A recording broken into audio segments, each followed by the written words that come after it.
More reaction comes courtesy of our Toronto Maple Leafs reporter, Mark Masters, who joins us once again. And Mark, the team has now lost 3 straight at home. I know one thing we always ask you to do is take us inside the dressing room after the game. So where is this team's head at being down 0-2 in the series?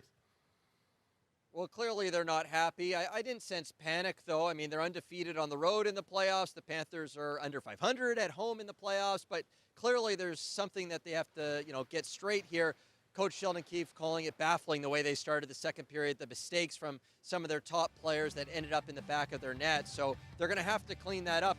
I wonder just the emotional toll of that first round series when they weren't making those mistakes and they were so locked in. Every shift, there was a tension to the game. And they were really on it because they knew the stakes were so high. And I just wonder if there's a mental come down from that.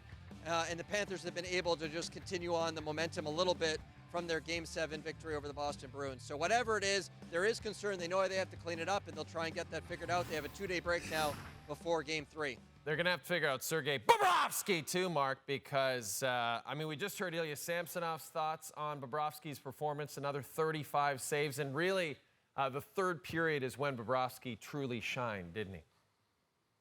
Yeah, he's been amazing. He's been the story of this series so far, what he's producing, this level. You wonder where the Leafs are at. Like, they're used to seeing the puck go in. They were able to get to Onrait in the last series, and they just have not been able to get to Bobrovsky in the same way. Matthew Knies saying he's the hardest worker I know, and that work is paying off in this series. And Samsonov, he's one save better than Vasilevsky in the last series, and he hasn't been able to match Bobrovsky here. He says he doesn't think about that. He doesn't measure himself against the opposing goalie, but he's got to find a way to turn that goaltending battle back in the Leafs' favor. And Mark, we've been talking so much about Leafs rookie Matthew Knies and his just terrific performance this postseason, but he leaves after 20 minutes with an undisclosed injury. Any update on his condition? Any update for Game 3? No update. Coach Sheldon Keefe says, of course, it's not positive. He wasn't able to return to the game.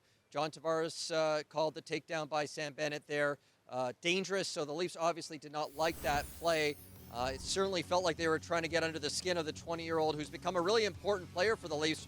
He was on the line with Ryan O'Reilly that was going up against Bennett and Tkachuk. That's a pretty big assignment for a guy who was playing his 10th NHL game. So this is disappointing to see, of course, for the Leafs. You hope for the best from him. And they do, again, as I mentioned, have the 2-day break, so hopefully that gives them some time to get right and return to this series.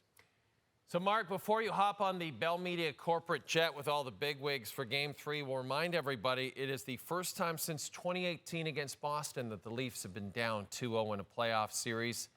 Maybe Florida is the state that will bring them luck. The state with no state income tax.